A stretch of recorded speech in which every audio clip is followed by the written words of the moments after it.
Hello and welcome to New Junction.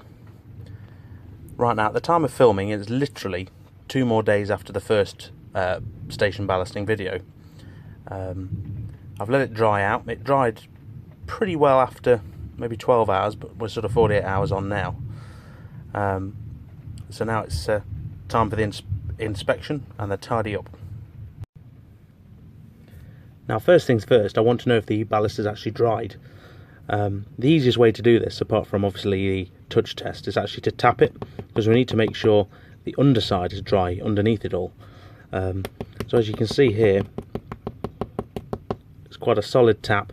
You can even press on it, there's no mincing of the ballast underneath, there's no movement. So this bit is definitely dry, nice and easy. A bit further on, however, sort of here, the tap is much duller. And to press on it, there's an ever so slight mincing in places of the ballast, so you can feel it just trying to move. The explanation for this is quite literally the glue is either still drying underneath.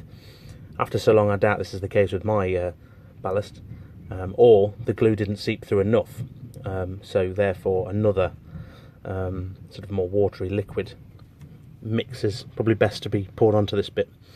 It's solid enough that it'll stay in place, mind. It's just not dry underneath, and eventually that'll unearth the top.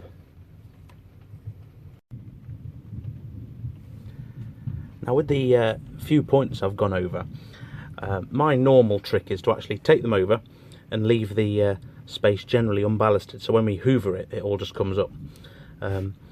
What you can see on this point though is the ballast is somehow mounted up as normal, but the glue's actually run to it, so it's actually stuck. Very easy though. All we do is take the razor blade and gently scrape it out, and then hoover it up, and then it'll come up and free the point up.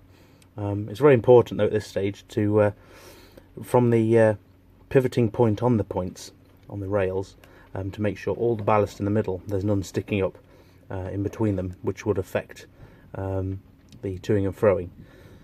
Heaven forbid if you actually pull the rail off the point itself, you'd have to dig the whole thing up and replace the point, or at least the spring in the mechanism. So a bit of time, bit of delicate work around those, but they're not as scary as I feel people make them out sometimes. The next one, as you could imagine, is literally to go over all the rail tops with your track rubber, and then give it a good clean. I will then go over that with the Dapple Hoover, just to make sure I get up any of the sort of glue I've just scrubbed off, just to make sure it doesn't sort of get stuck in the ballast and sort of start to darken it off already. Now, a bit of housekeeping more than anything. From when you've glued ballast, there's always going to be bits coming off. Now, although this happens in reality, what I like to do is keep it separate. So any decorative ballast I will put down myself, not let it just be overspill, because the problem, what you find is loose ballast, or loose-ish ballast, gets everywhere, and if you start getting it stuck in the wheels of your trains, or again in the points, you really are asking for a bit of trouble.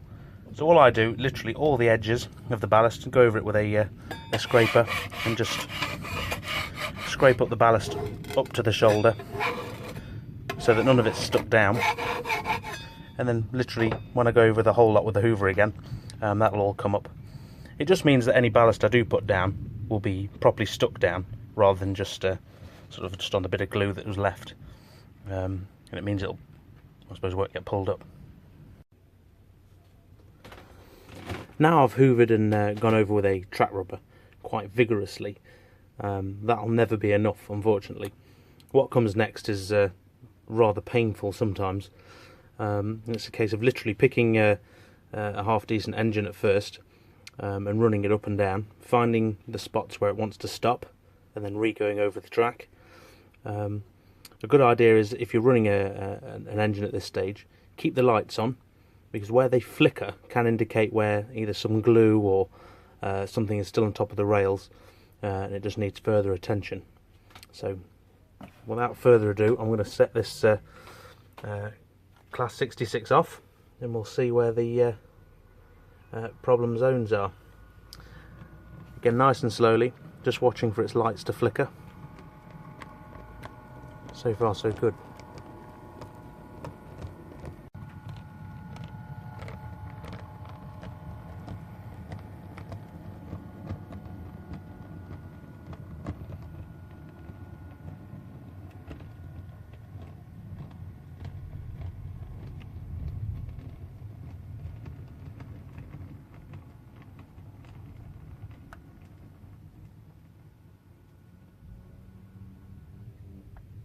Oh, just as I was coming to a stop, I thought I was doing rather well there. Right at the end, it's lost power, so obviously that's an area of concern. Maybe a bit more track rubber is needed, and if that still doesn't work, I'm going to go over the tough spots with some track magic as well. I also noticed as it was going around there's a bit of a flicker probably about here, so in this particular spot some more treatment's needed. Now I've pulled the Class 66 away, and to the naked eye it looks absolutely pristine, but I can bet you bottom dollar there's something there. It's usually a bit of glue, as you'd imagine. So as I said, a bit of track rubber, and if that still doesn't work, onto the track magic. But it's literally a case of keep going over the track until it runs smoothly again. I'm going to go ahead and do the rest of the station track work, and you'll join me literally in a second for you when I've hopefully finished it all.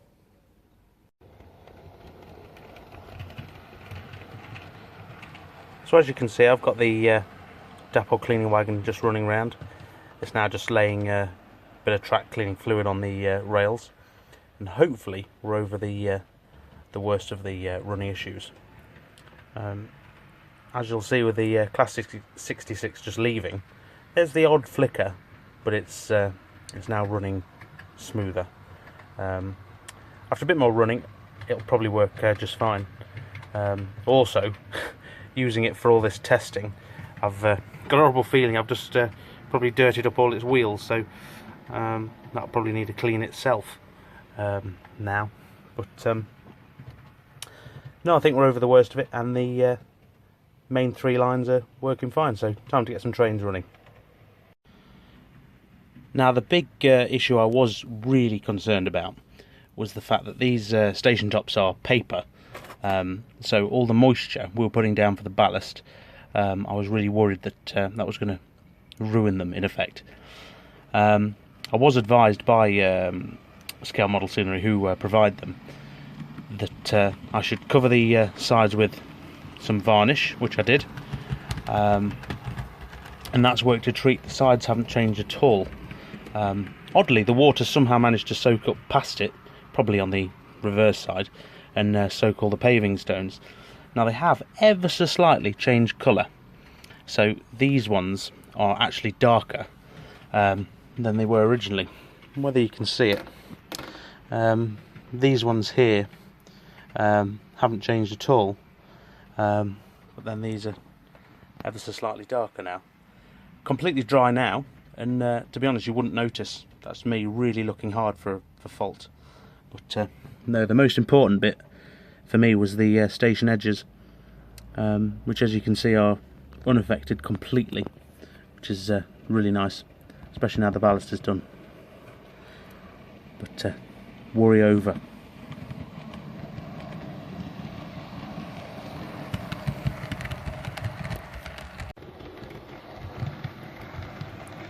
So all in all, I think we can hail this as a bit of a modelling success. It's another hurdle overcome in the ever-growing station.